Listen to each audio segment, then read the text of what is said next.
एक गरीब किसान के पास एक छोटा सा खेत और एक बैल था।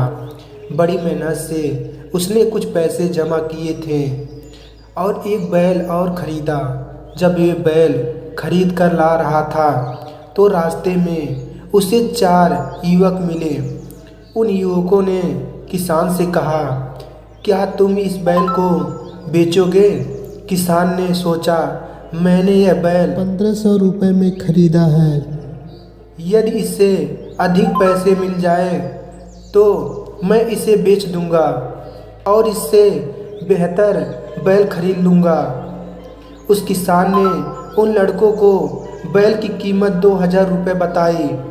लड़के बोले, कीमत तो ज़्यादा है, क्यों ना किसी समझदार व्यापारी को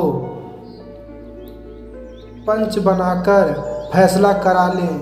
आप और हम यह वचन लेंगे कि जो भी कीमत पंच कहेगा वे हम मान लेंगे। कुछ सोच कर किसान ने बैल बेचने का वचन दे दिया। थोड़ी देर बाद वहाँ से एक वृद्ध व्यक्ति गुजरे। सभी ने उन्हीं को पंच बनाने का फैसला किया। किसान ने भी सहमति दे दी।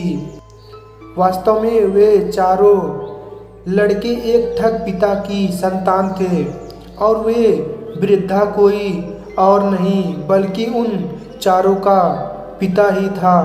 उन्होंने पिता को ही पंच बना लिया। पिता ने बैल की कीमत मात्र 500 रुपये तय की। वचन में बंधे किसानों को 500 रुपये में बैल बेचना पड़ा, लेकिन वह इस बात को समझ गया कि मुझे ठग जा रहा है। अगले दिन किसान एक सुंदर महिला के भेष में उन चारों भाइयों से मिला और उनमें से किसी एक के साथ शादी करने की इच्छा व्यक्त की। चारों तैयार हो गए और एक दूसरे से बहस करने लगे कि मैं शादी करूंगा, मैं शादी करूंगा। नारी के भेष में किसान बोला, जो मेरे लिए बनारसी साड़ी, मथुरा के पेड़ों और सहारनपुर के आम सबसे पहले लाएगा, मैं उसी के साथ शादी करूंगी। यह सुनकर चारों शहर की ओर दौड़े। उनके जाने के बाद किसान ने उस ठग पिता को बहुत पीटा और वहाँ से चला गया।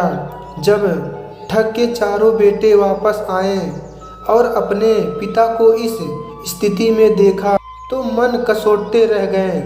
वे कुछ नहीं कर सकते थे क्योंकि किसान का पता तो वह जानते ही नहीं थे।